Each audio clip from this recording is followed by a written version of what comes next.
नमस्कार, केतकीज किचनमध्ये तुमच्या सगळ्यांचं पुन्हा एकदा अगदी मनापासून स्वागत. आज आपण नॉनव्हेज लव्हर्ससाठी खास असा मस्त चमचमीत चिकनचा खिमा बनवणार आहोत. चला तर मग कुठेही वेळ वाया न घालवता आपण लगेच रेसिपीला सुरुवात करूया. इकडे मी अर्धा किलो चिकन खिमा स्वच्छ धुवून नंतर चाळणीवर निथळत ठेवला आहे. हा मी रेडीमेडच खिमा इथे वापरते. तुम्ही घरच्या घरी बोनलेस चिकन आणून खिमा बनवू शकता. आता ह्याच्यामध्ये आपण पाव चमचा हळद, एक मोठा चमचा लाल तिखट आणि चवीप्रमाणे मीठ घालून घ्यायचं आहे. त्यानंतर आपल्याला आलं आणि लसणाची पेस्ट घालून घ्यायची. नंतर मी इथे छान मस्त दाटसर घरच्या घरी लावलेलं दही घालून घेणार आहे. 4 मोठे चमचे दही मी इकडे घालते. आता हे सगळे जिन्नस घालून झाले की मस्त आपल्याला हाताने हा खिमा मॅरिनेट करून घ्यायचा आहे. सगळे पदार्थ छान खिम्याला चोळून घ्यायचे आहेत. इकडे मी हा खिमा साधारणपणे अर्धा तास मॅरिनेट करण्यासाठी बाजूला ठेवला आहे.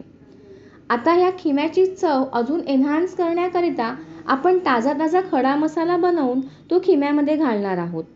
त्याकरता एका पॅनमध्ये मी 2 मोठे चमचे धणे सुरुवातीला थोडे हलकेसे परतून घेते.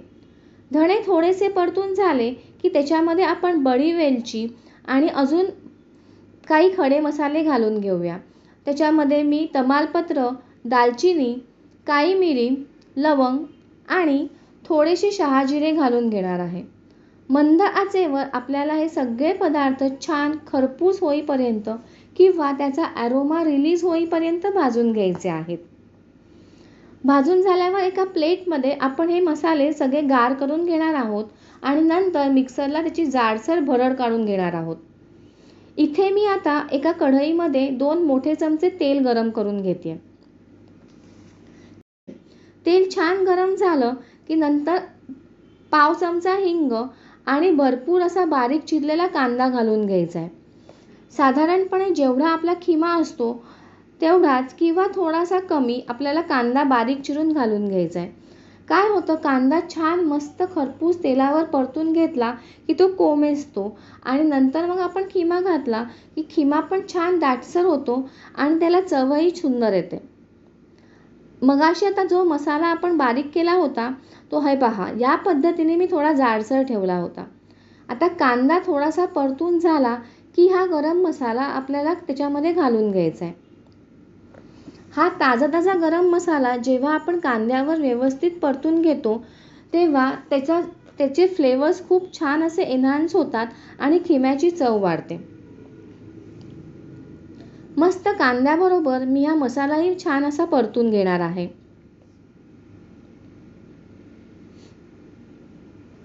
आता 2 ते 3 मिनिटं हा मसाला परतून घेतला की नंतर मी हिरवं वाटण घालून घेणार आहे. 1 ते 1.5 मोठा चमचा हिरवं वाटण मी इथे घालते. अर्ध मी आत्ता घालणार आहे आणि बाकीचं नंतर खिम्यावर घालून घेणार आहे. हे हिरवं वाटण बनवण्याकरिता मी कोथिंबीर, हिरवी मिरची, आलं आणि लसूण घेतले. मी डिस्क्रिप्शन बॉक्समध्ये रेसिपी पूर्ण डिटेलमध्ये देणार आहे. तुम्हाला काही डाऊट असतील तर तिथून तुम्ही पाहू शकता. आता 2 ते 3 मिनिटं झाकण ठेवून छान वाफ काढून घ्यायची. त्यानंतर आपल्याला मॅरिनेट केलेला खिमा घालून घ्यायचा आहे. खिमा घालून झाला की तो व्यवस्थित आपल्याला कांद्याबरोबर सवताळून घ्यायचा आहे. व्यवस्थित मिक्स करून झाला की ज्या भांड्यामध्ये तो आपण मॅरिनेट करायला ठेवला होता त्याच्यातच थोडंसं पाणी घालून तेच पाणी आता मी या खिम्यावर घालून घेते. म्हणजे डब्याला जो मसाला लागला होता तो पण सगळा आपल्या खिम्यामध्येच मिक्स होईल. आता थोडंसं अजून पाणी मी वरून घालून घेते. गॅसची फ्लेम मीडियम हाय ठेवून नंतर आपल्याला झाकण ठेवून छान वाफेवर हा खिमा शिजवून घ्यायचा आहे. आता इथे आपला खिमा थोडासा शिजला आहे. म्हणजे साधारण खिमा आपण गॅसवर ठेवून 10 मिनिटं झालेली आहेत. आता मी उरलेली सगळी आलं लसणाची आणि म्हणजे जी हिरवी गोळी केली होती ती घालून घेते आणि नंतर रंग येण्यासाठी काश्मीरी लाल मिरची पावडर घालून घेते. सगळे जिन्नस व्यवस्थित एकत्र करायचे आणि झाकण ठेवून साधारण 4 ते 5 मिनिटं वाफ काढून घ्यायची. पहा किती सुरेख रंग आला आहे. ते अगदी रेस्टॉरंटमध्ये मिळतो त्याच्यापेक्षा कितीतरी छान उत्कृष्ट चवीचा असा हा खिमा तयार होतो. आता आवडत असल्यास लिंबू पिळून घ्यायचं आणि नंतर भरपूर अशी बारीक चिरलेली कोथिंबीर घालून घ्यायची. आहे ना बनवायला अगदी सोप्पा आणि झटपट तयार होणारा. मग आजचा हा व्हिडिओ तुम्हाला कसा वाटला हे मला कमेंट करून नक्की कळवा. व्हिडिओ आवडल्यास तो लाईक आणि शेअर करायला विसरू नका. पुन्हा भेटूया अशीच एक रेसिपी घेऊन. तोपर्यंत बाय बाय.